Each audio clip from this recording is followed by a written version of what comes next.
Hi everybody, welcome back to my channel. If you're new here, I'm Joanna Holden and I'm a fantasy author and author tuber. My debut middle grade fantasy novel, Snow Dust, just released in ebook format a week and a half ago, and so as part of my post-launch promotion week, I am going to be doing today a follow-up to yesterday's video and read a chapter out of the book.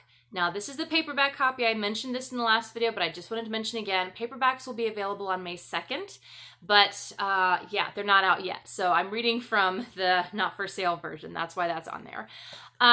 If you have not watched the first chapter that I read yesterday, I will link that in the description box below, and it will probably pop up in the cards somewhere. But be sure to go and listen to that and then come back here and we will begin reading together. I have been enjoying this so much. I hope you have too. And if you would like to actually read them, as well as the third chapter, then be sure to go over to my website, joannaholden.com/books. I think it's books. Pretty sure it's books.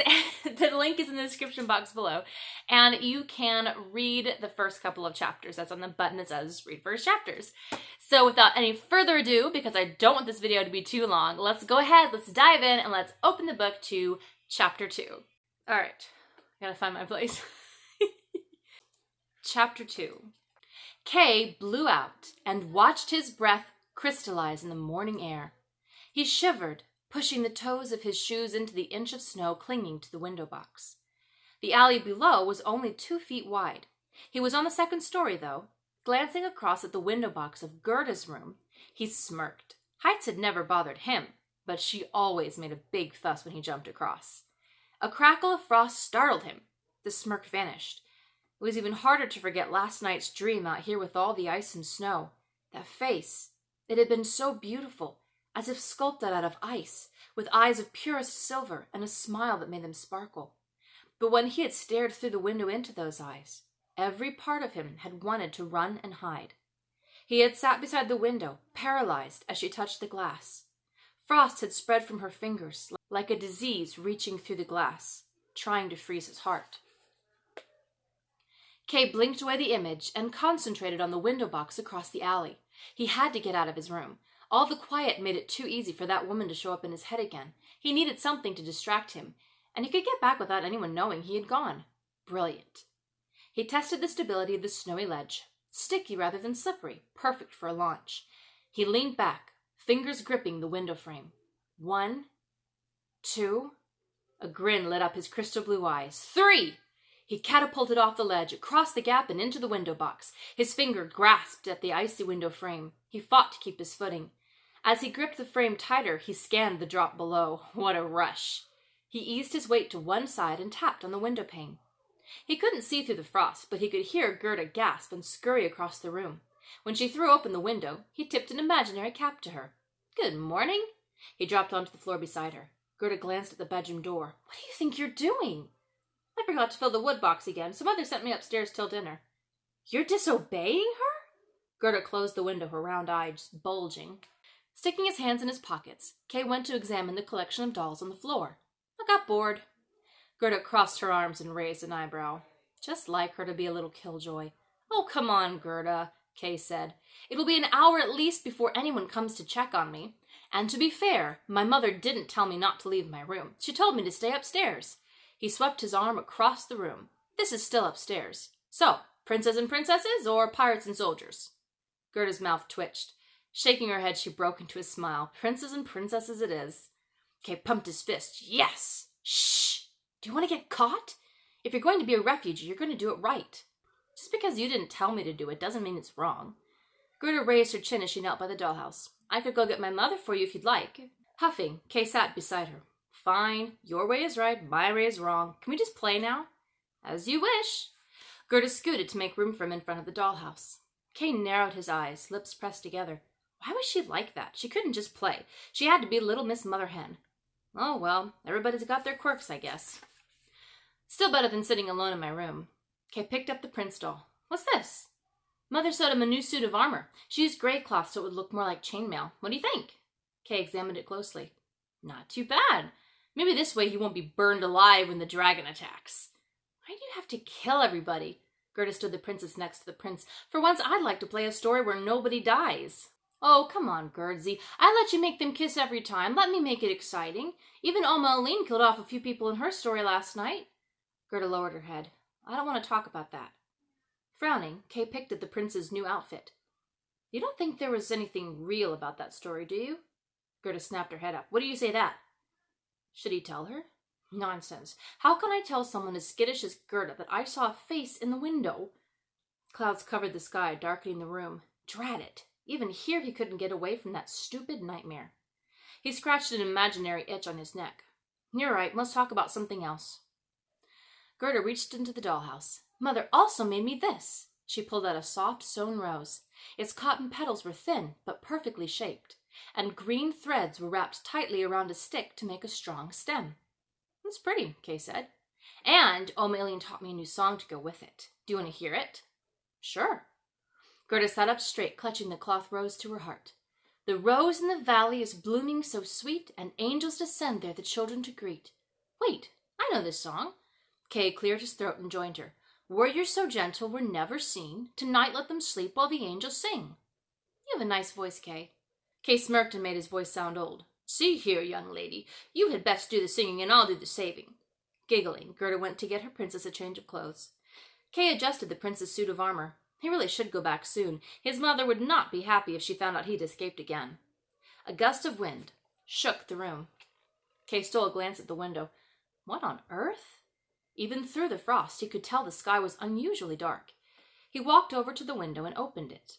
Black clouds streaked with turquoise covered half the sky, and they were rushing to cover the rest of it. The wind whipped at Kay's hair as he stared.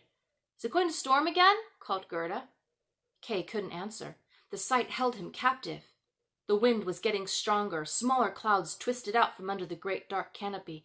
Carried by the wind, they reached out like fingers toward the town. Something moaned in the distance, low and deep. Gerda peered at the window but kept her distance. Is that the wind? Kay's pulse quickened. The wind rippled into the room and hit Kay right in the chest. He toppled backward. Whoa! He pushed against the invisible force to peer into the sky.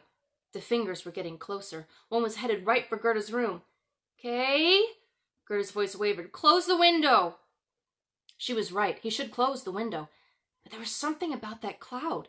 He couldn't tear his eyes away. The cloud opened as it stretched toward him, revealing a swirling cluster of white specks.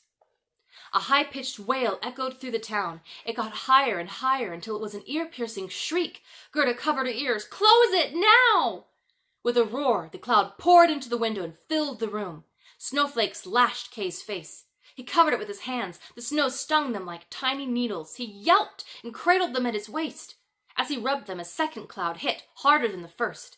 Blades of ice struck his face, tearing into his eyes. He screeched and rubbed at them furiously. It burns! A chunk hit his chest and pierced all the way through the bones. He clawed at it, but it only sunk deeper. Get it out! Gerda grabbed a blanket and threw it over Kay. He fell to the ground, writhing in pain. The ice burned into the tender flesh of his eyes and chest. He heard Gerda slam the window closed. The wind howled outside, then suddenly died down again. Silence filled the room. Numbness spread over Kay's body like water, making him go limp. In seconds, he couldn't feel anything. Not his limbs, not his face, not even his own heartbeat. Gerda ripped off the blanket. Kay? He tried moving. Nothing happened. Am I dead? Wake up! Gerda shook his shoulder and gasped. You're ice cold! Kay's heart thumped once. His eyes sprang open. Slowly they fluttered closed again. Are you all right? Warmth rose from Kay's chest. His fingers and toes tingled. He forced his eyes open again. Everything was blurry, even Gerda's face. He breathed in sharply. Had he not been breathing before? The tingling in his hands and feet were gone, but his eyes were sore and itching, and his chest still burned. He touched his sternum. Nothing was sticking out. He touched his eyes. Instantly his fingers recoiled. His skin really was ice cold. That must have been some wind. You're not hurt! Gerda wrapped her arms around him and squeezed. Strands of hair brushed Kay's eyes. Pain shot through his head. He shoved her away and sat bolt upright. What is your problem? He blinked hard. Ah, stupid snow. When he looked up again, he grimaced. What had happened? Gerda's eyes were bulging and bloodshot. All her teeth were hanging out of her mouth, yellow and crooked. and her ghostly complexion was streaked with nasty, sticky tear stains. "What is wrong with your face?" The corners of her mouth lowered, making her face droopy and lopsided. "I beg your pardon." He scooted away from her. "Ugh, crying makes you ugly." Gerda choked. "Kay Jansen!" Shaking his head, Kay rubbed his chest. The burning had subsided, leaving a strange itch. "Never mind, let's just play before I have to run back and face the old battle axe." "Kay!" Gerda's face wrinkled up like a prune. "How dare you call your mother that?" "Well, what do you care anyway? Just because you're too afraid to say what you're thinking doesn't mean I can't be honest." He picked up the prince doll, scrunching his nose. The wooden body was rotting and its hair was falling out. The new uniform was slapped together crooked. "Why am I even playing with these? All your toys are stupid." He brushed his arms across the floor, scattering the dolls and furniture. "Hey!" Kay picked up the sewn rose. It was so fake, he couldn't help laughing. "Why do you like this? It's all crooked and cankered. It doesn't even look like a real rose." "I love it because my mother made it for me." Gerda was breathing heavily and her voice was painfully high. "Please, put it down." Kay smirked. "If you insist." He held it up, studying it. Quick as a wink, he ripped the petals out and tore the stem to threads. "What are you doing?" Gerda screeched. She scurried around, gathering the pieces in her little apron. "Don't be such a baby." Kay ran to the window and opened it. A single flake caught his attention, frozen against the frosted frame. 5 spokes protruded from a perfect circle of ice. Tiny loops connected them all, sparkling in the bright sun. "These are much more interesting than some dumb flower." He picked it up on his finger. Instantly, it melted and dripped off onto the window. Growling, Kay squeezed his fist. "Why do they have to melt? The only pretty thing in this whole room, and I can't even hold it." He turned. Gerda was crying and clinging to her dolls. Why did he like Gerda again? As if her constant nagging wasn't bad enough. Now she was too hideous to look at. What had that snow done to her? He put his fist up to his eyes and pretended to cry. She cried louder. Shaking his head at her, Kay hopped onto the window box. "I'm going back home. At least there I would be bothered with your little baby noises." He leaped across the gap and slid into his own room. And that is the end of chapter 2. And that is all that I have for you today. Thank you so much for tuning in and for listening to the second chapter. If you enjoyed it, be sure to click the like down below and consider subscribing on the way out, because I do post writerly content, including more Snowdust related stuff, but also more about the how-tos of writing and my own personal writing and self-publication journey on a weekly basis. And this week there will be several new bonus videos. There may be a few next week as well. And since we are now entering Camp NaNoWriMo, there will be lots of Camp NaNoWriMo material too. So be sure to hit the notification bell so you can get updated as soon as a new video goes live. I hope you all have an amazing rest of the week writing. Oh wait, let me go back into my spiel. And of course, you can pick up your own copy of Snowdust, now available on Amazon Kindle and Kindle Unlimited. If you are subscribed to Kindle Unlimited, you can read it for free, so be sure to go over to Amazon and check it out. The link is available through my website if it's a lot easier to find it that way. I love you all so much. I hope you have an amazing rest of the weekend writing and a beginning to Camp Nano for those of you who are doing that. And I will see you all in my next video. Bye!